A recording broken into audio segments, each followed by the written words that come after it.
Right, well, from silencing critics abroad to silencing those right here at home, President Obama promised transparency when he came into office. Today, his administration is increasingly regarded as the worst on issues related to freedom of information and, of course, transparency. For a look at how and why this is happening, I'm joined by Jason Leopold. He's the lead investigative reporter at truthout.com. Jason, welcome back to the program. I want to begin with Freedom of Information Acts. The Senate is meeting today to sort of talk about freedom of information requests in light of it being Sunshine Week and all. I know that you've done quite extensive work on this issue. There's a lawsuit at hand, but talk to me a little bit about how this critical law is finding roadblocks, I guess, here in the U.S. by those who seek to use it to get information. Sure. Well, you know, first of all, when Obama came into office, he made these promises. He signed an executive order promising to usher in a new era of open government and transparency. Eric Holder, the Attorney General, had issued some new guidelines in March of 2009.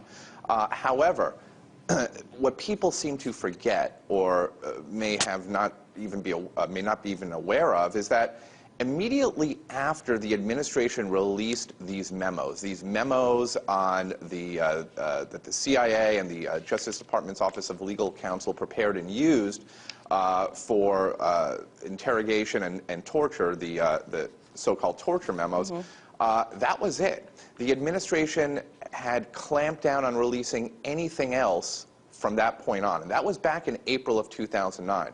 What the administration has done is anything that has to do with national security, the so-called war on terror, past administration abuses, such as issues revolving around the Patriot Act. This administration has gone to court, has asserted state secrets to block the release of information.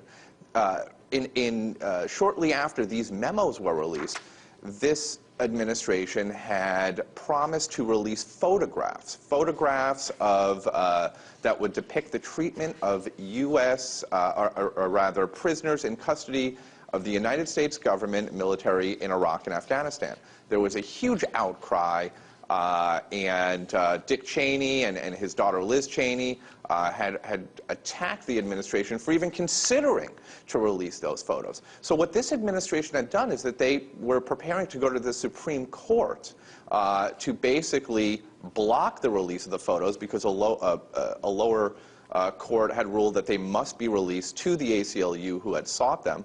And then they went and ended up working with Congress, and Congress changed the law to basically change the Freedom of Information Act that would allow anyone who sought such photographs or videos under the Freedom of Information Act, it allowed the Secretary of Defense to basically say no. Just this week, okay? Just this week, I mean, it's Wednesday, so I believe it was on Monday, the administration, the director of the Justice Department's Office of Information Policy had again gone to Congress and basically sought Congress's assistance in changing a law or adding to a cybersecurity bill that would more or less block information that people seek under the Freedom of Information Act. Again, this was, this is due to the fact that the Supreme Court ruled that such information should be released. But there's this fear that if anything comes out, it could, damage national security. So they're going to great lengths to block any information that would reveal government activity.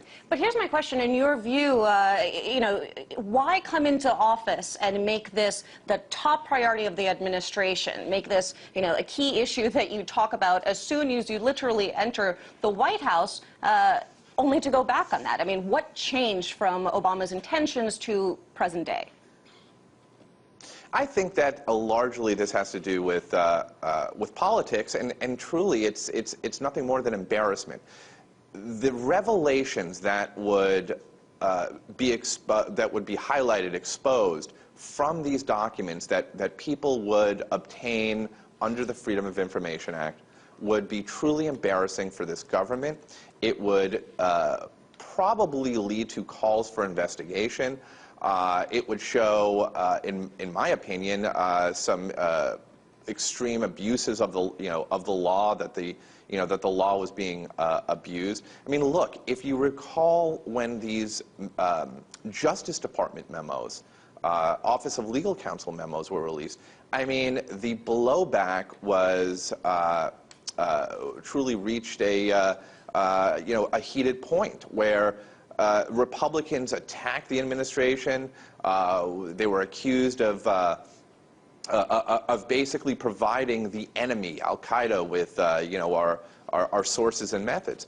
And I think the administration learned its lesson at that point, and it learned its lesson by stating, we are not going to release any information on, certainly on national security, or the war on terror that would reveal the way the policies that were put into place to prosecute certain individuals, to interrogate certain individuals. This administration, I think it believed that it could make some changes, but it learned its lesson. And I think that moment in time, when those memos were released, that's when everything changed. And we saw it happen with the photographs. I just want to point Jason, out I'm so sorry. I'm going to have to cut in there. Unfortunately, we're out of time because I want to get to our next segment that will talk about how this affects not only folks here in America, but in the UK as well. So I do want to thank you for your time. Jason Leopold, the lead investigative reporter for truthout.org.